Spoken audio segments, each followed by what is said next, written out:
রাসূল তরিকা রেখে গেলেন একটা, আমরা বানিয়ে নিছি চারটা। কি কি? ওইটা তো মাযহাব, তরিকা আছে, শরীয়ত, মারেফত, হাকিকত, তরিকত নিয়েছে। এরপরে এবার মাযহাব বানাইছি চারটা, হানাফি, শাফি, মালিকি, হাম্বলি।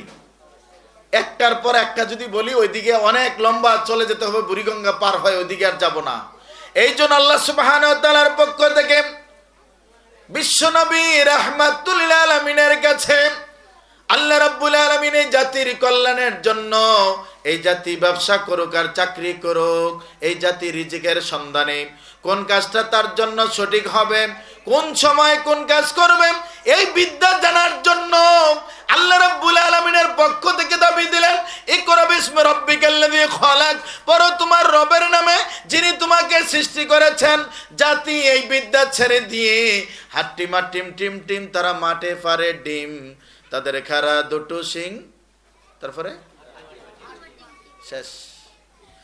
আপনি পা দুইটা হাঁসের মতো, তারপরে পাখা আছে, শিং আছে মাথায়, ডিম পারে, এমন প্রাণী আল্লাহ এখনো সৃষ্টি করে নাই।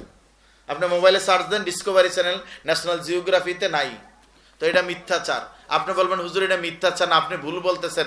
তাহলে শুনেন আবু দাউদের একটা হাদিস বলি, দেখেন তো মিথ্যাচার কিনা। আল্লাহ নবী বসা, একজন মা তার সন্তানকে ডাক দিছে, বাবা এদিকে আসো কিছু খেতে দেব। আল্লাহ নবী বললেন, তুমি কি সত্যি তোমার সন্তানকে কিছু খেতে দিবে? তার মহিলা বলল, জি খেতে দেব। আল্লাহ নবী বললেন, যদি তুমি খেতে না দিতে, এই যে তুমি তাকে বললা, আসার পরে দিলা না, যদি না দিতা তাহলে তোমার আমলনামা একটা গুনাহ লেখা হতো। কি লেখা হতো? কে কে বাবা হইছেন হাত উঠাবো? হাত উঠাইতে হবে না। বাস্তবতা দেখেন, বাচ্চাকে বলছেন বাবা এদিকে আসো, আসে না, পকেটে হাত দিচ্ছেন, আরে মনে করছে চকলেট আছে, নাহলে সুইনগাম কিছু একটা আছে, দৌড়িয়ে কাছে আইসে আর কইসা দুইটা থাপ্পড় দিচ্ছেন, দেন নাই? তাহলে রাসূলের বাসায় কি আপনার গুনাহ হয় নাই? এইটা যদি গুনাহ হয়, তাহলে আপনি যে কবিতা শিখলেন, হাট্টিমা টিম টিম টিম, তারা মাঠে পারে ডিম, এই ঘোড়ার ডিমের বিদ্যা দিয়ে কি হয়েছে বলেন?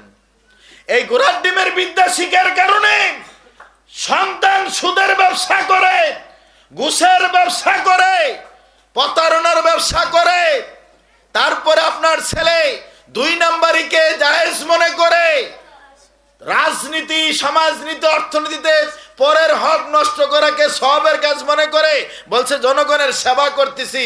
ও জনগণের সেবা করে না জনগণের 12:30 বাজায়? বলেন তো, পরিস্থিতি এই জায়গায় ঠেকেছে। আল্লাহ সুবহানাহু ওয়া তাআলার পক্ষ থেকে যেমন মহাগ্রন্থ আল কোরআনের 47 নম্বর সূরা মুহাম্মাদের 19 নম্বর আয়াত, আল্লাহ রাব্বুল আলামিনের অর্ডার, ফা'লাম আন্নাহু লা ইলাহা ইল্লাল্লাহ। আপনি জানেন, এটা নির্দেশ আল্লাহর। ফা'লাম, তুমি জানো, তুমি শিখো। কি জানবা? আল্লাহ ছাড়া কোনো সত্যিকারের মাবুদ নেই। প্রকৃত আল্লাহর যে নির্দেশ আদেশ করেছেন মানবে, আর যা নিষেধ করেছেন বর্জন করবে, এটা হলো আল্লাহর নির্দেশ। এখন আমাদের গতি কি হয়েছে, পরিস্থিতি কোন জায়গায় গিয়ে ঠেকেছে, যার কারণে সমাজের রন্ধ্রে রন্ধ্রে আমরা সবাই শান্তি চাই। আমরা সবাই শান্তি চাই না? তো শান্তি হবে কি করে?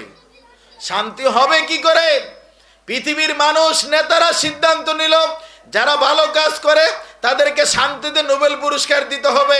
এরই মাঝে একজন বার্মার অং চাং সুচি, তাকে শান্তিতে নোবেল পুরস্কার দিল। অথচ এই অশান্তি বেগমে যখন বার্মা থেকে মুসলমানদেরকে মেরে মেরে বাংলাদেশে পাঠিয়ে দিল, নাফ নদীতে ফেলে মেরে দিল, তখন এই অশান্তি বেগমে একটা কথাও বলে নাই। বলছে? একটা কথাও বলে নাই। কেন?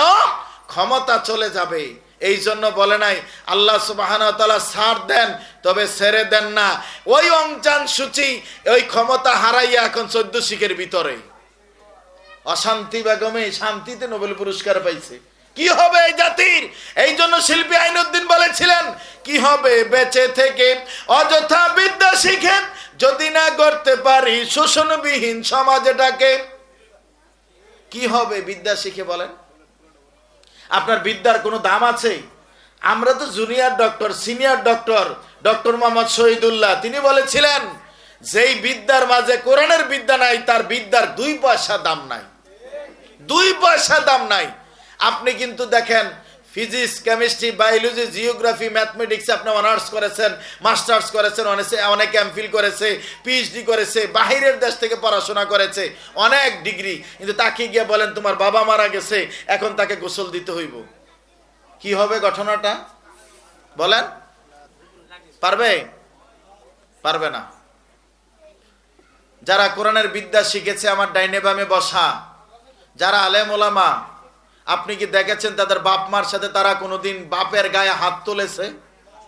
হ্যাঁ, মার দিয়েছে, বাবা বৃদ্ধাশ্রমে পাঠিয়েছে। এই তো মনে 2 সপ্তাহ হলো বাংলাদেশে কিন্তু একটা ভাইরাল হয়েছিল একটা ঘটনা, একজন ইঞ্জিনিয়ার আপনার বৃদ্ধাশ্রমে মারা গেল, তার সন্তানেরাও দেখতে যায় নাই, অথচ এই ইঞ্জিনিয়ারটা তার সন্তানদেরকে পড়ালেখা করানোর জন্য নিজের জীবনটা তেজপাতা করে দিল। কথা ঠিক কিনা? আপনি আপনার সন্তানের জন্য এত কষ্ট করেন। যত বড় লোক এই পুরান ঢাকার যত কোটিপতি আছেন, একজন বাবা বলতে পারবেন যে আমি আমার জীবনে কষ্ট করি নাই? বরং আপনি আপনার সন্তানের জন্য কষ্ট করেন। অথচ ঢাকাতে যেহেতু চাকরি করি, একদিন ক্লাসে ঢুকলাম, নবম কি 10ম শ্রেণীর, বললাম আজকে চ্যাপ্টারে কোনো পড়াবো না, বই বন্ধ করো, সব বই বন্ধ। বললাম আজকে একটা ছোট্ট বিষয়, বাসায় গিয়ে শুধু বলবে যে আমাদেরকে তো 1 সেট 2 সেট 3 সেট জামা কাপড় দাও ঈদের দিনে, তোমরা কি এমন হয়েছে যে কোনো ঈদের জামা কাপড় নাও না? এই কথাটাই বলবেন। তো বলছে না স্যার, ওনারও নাই। আমি বলছি যা বলছি অ্যান্সার, এটা পরের দিন হবে, আজকে নয়।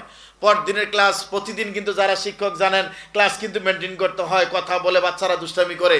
এই দিন দিয়ে একদম ঠান্ডা, যার যার মাথা ডাউনে আছে, চুপ। বললাম ঘটনা কি আজকের ক্লাস এমন কেন?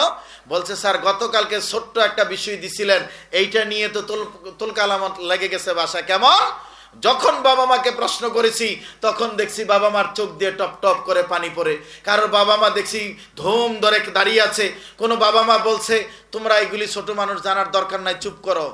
আসল কথা হলো এটাই যে বাবা মা সন্তানকে প্রতিষ্ঠিত করতে গিয়ে কখনো খেয়ে কখনো না খেয়ে, পৃথিবীর বুকে যদি সবচেয়ে বেশি মিথ্যাবাদী খুঁজেন আমার দৃষ্টিতে বাবা মা। কারণ দেখবেন আপনি একটা বিস্কিট বা একটা কলা বাবার হাতে আছে, মায়ের হাতে আছে, আপনি এখন যে বলেন যে বাবা কলা খাবো, কলাটা দিয়ে দিবে, আপনি বলেন আপনি খাবেন না, বলবে যে না কলা খাওয়ার আমার রুচি নেই। এটা কি মিথ্যা না? কিন্তু এই মিথ্যাটা বলছে কার জন্য?